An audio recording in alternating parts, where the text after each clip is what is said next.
you want to really be in the present and be willing to explore on your own, I think is the most important thing. You can't let a teacher, you can't expect a teacher to give you everything. You have to have your own inquisitive mind and keep searching, researching, learning, looking at new things, be yourself. Everybody is different specific interests. But whatever you do, I would try to do it passionately, and then it's more interesting. I don't think you want to force yourself into being a clarinetist. If you, and that's another, I guess, a life lesson. Be willing to change. Don't be high school senior and you're sure you want to be the next principal in the Chicago Symphony. Be willing to be flexible. You've got to let things just come and go. There's a lot of luck to life, and just be flexible, but be inquisitive. That's good.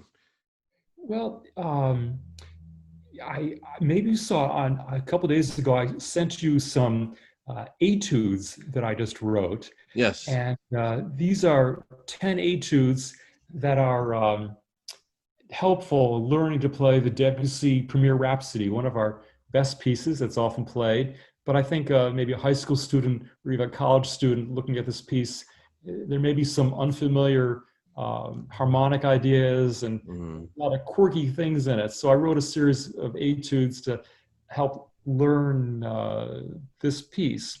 And actually that ties in from an earlier project I did 5 to 10 years ago.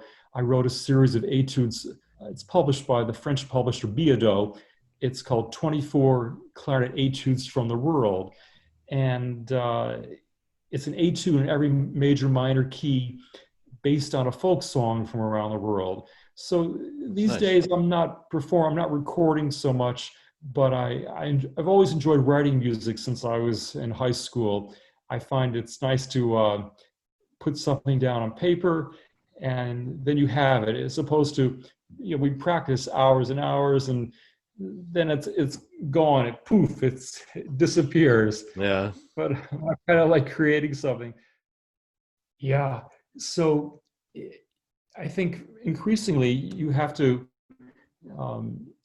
really have a lot of your own motivation. It depends on what you want to do. If you want to be a public school music teacher, that route is still extremely viable. So you'd want to get a music education degree and become the best musician you can. If you want to be only a performer, that is much, much harder. And you'll probably also be a teacher. So, and then I think another idea that people like to do is to have your own private lesson studio. Maybe you're teaching also at a community school of music, or you're teaching in several high schools every week. So again, you just want to become the best teacher and player you can, understand the fundamentals of pedagogy, know different materials, different etude books and ideas that people can have. And then I suppose there's the idea of a clarinetist composer. You're somebody like, for instance, maybe the best example is like Eric Mandat, who did, still has a university career, but the idea of creating your own repertoire and advancing what the clarinet can do, and and traveling a fair amount. But I would say most people will need to do a combination of those things: teaching, performing, maybe writing music, writing books.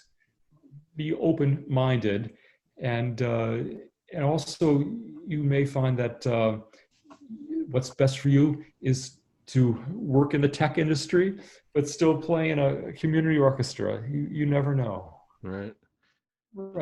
And I guess one other thought: if you want to be a university professor like me with a full-time appointment, in most cases you need to stay in school until you get a doctorate or go back to school.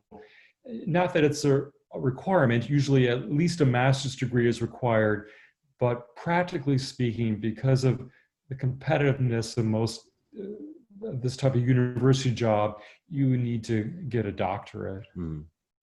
Yeah. So still some value in those degrees.